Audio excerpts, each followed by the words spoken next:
Hello everyone, I'm Anita Wallace, I'm Chair of the Lymphedema Support Network, and I'm delighted to introduce you to Professor Dominic Furniss, a microsurgeon with a special interest in lymphedema.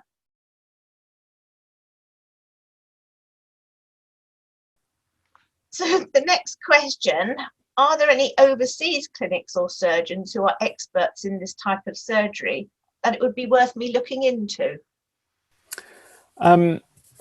Well, interesting question. My instinct is to say, why do you need to look overseas when we have perfectly good, highly trained surgeons here in the UK?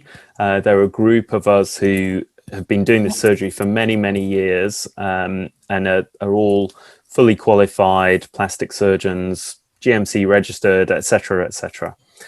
So that's my first answer. Why would you need to do that?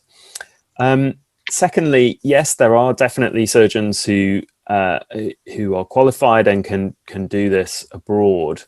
My caution would be, what is your aftercare going to be? So very often I see within my NHS practice people who've had surgery abroad, be that cosmetic surgery or other kinds of surgery, who come back to the UK, they have a problem. They then can't contact their surgeon, or they can't get back to their surgeon to see them and get it sorted out. And they end up being admitted under the NHS, and the NHS having to deal with those complications.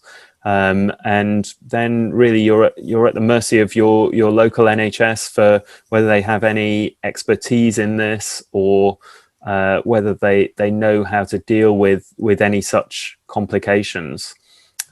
So yes, you could go abroad, but really look very carefully into what the aftercare will be and how that will be managed, particularly if you have a complication.